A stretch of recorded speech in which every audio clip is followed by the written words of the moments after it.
Hi, this is Laura from Feeling Fabulous, and today we are making a brain-boosting bruschetta with black bean salsa. I want to thank you again for showing up to our next cooking session. So today's ingredients include, you can do an Italian baguette or you can do a gluten-free baguette. I have black beans, peas, lime, red onion, some mild guacamole, but you can make it as spicy as you'd like. I've got multicolored carrots and some multicolored tomatoes. I like to use different colors because I have different nutrients, and the brighter the color, the more the nutrients they have. Right now I'm heating the oven at 375 for the baguette, the Italian baguette that I'm cutting up in slices. I'm also getting prepared a small pot of water so that I boil peas in. I'm going to cut some slices of bread. Oh, a towel really helps a lot more to keep your board from sliding. Then I'm going to put it on a nonstick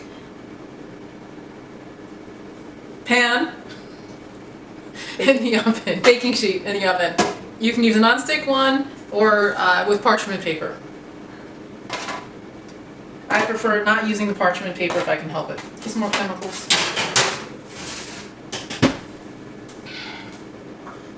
And I'm going to put the peas in the pot of boiling water. So now I'm chopping up the onions.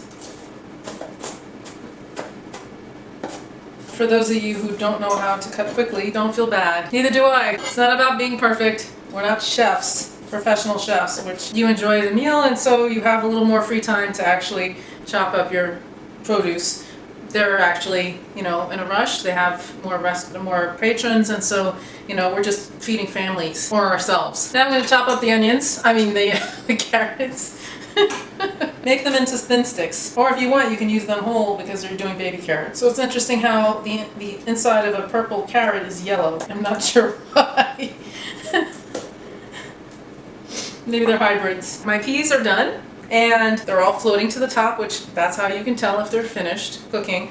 And I use a strainer. These are really handy. They come in multiple sizes and they're Cuisinart, so you can buy. I bought mine on Amazon. So I'm just going to drain these and we'll put them in the food processor. So one thing about cooking, well, especially if you're doing it professionally, which I am not obviously, but there are different takes and multiple people taking different angles, and so this is just the stuff that you normally see in an everyday kitchen, which makes it more real because this is the way we cook normally, not in a perfect kitchen with everything available to them and the latest gadgets and the professional chefs, because we don't, we're just average people making meals for our families and ourselves to keep ourselves healthy. In the bowl, we're going to combine the black beans, tomatoes, a couple of tablespoons of red onions. I would say that's about 3. Instead of the fresh cilantro, I'm just going to use the parsley. 4 tablespoons of cilantro, or parsley, which is what I'm using. Did I say 4? I'm going to just use 2. Okay, that's enough. Looks like enough. And if you're using fresh, you use a lot less actually, because it's a lot stronger than the dried version. 2 tablespoons of lime juice. Stuff gets all over the place, I know. You probably need about 2 small limes for the 2 tablespoons, so you'd be surprised how much juice comes out of just 1. So I have the black beans, tomatoes, the lime, and the parsley. And I'm just going to put a little bit of Himalayan salt in it.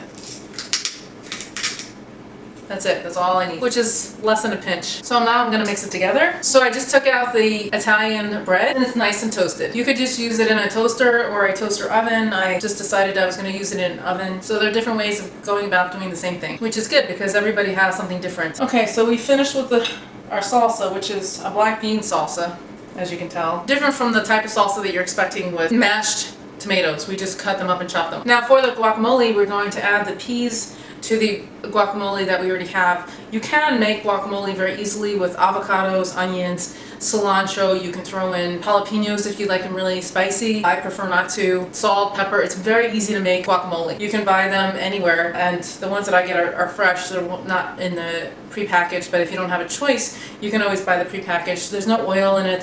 I prefer the ones that are fresh, so that way it tastes better. So I'm going to add the guacamole to the peas in my food processor. Mixing them together.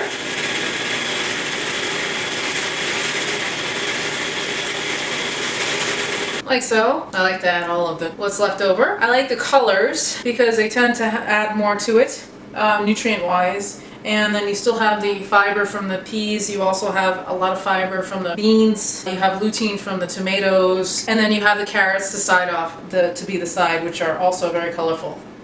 Very sweet. So now I'm going to plate. It's the best time. So this is the toasted bread. Now I'm going to spread the guacamole on the bread. This is more of an appetizer for parties and before dinner. You can make more of it. Good thing about guacamole is that it spreads really easily. This is really only meant for 2 servings, so each serving size is two pieces. Good. This is really good. Throw a little bit of the salsa on the side. Made almost its spot. Boy, it takes a lot to actually keep it on the bread, right? Good thing I'm not doing neurosurgery. Now I'm going to plate it on a different plate, which is a lot larger. So there you go. These are brain boosting bruschettas with black bean salsa and colored carrots on the side. Bon appetit. And this is what you can serve for any appetizer, before parties, before dinner. It's got tons of nutrients and fiber, beautiful colors, and tastes awesome. Thank you so much. And until next time, thank you for joining us at Feeling Fabulous. It's so good. Very good.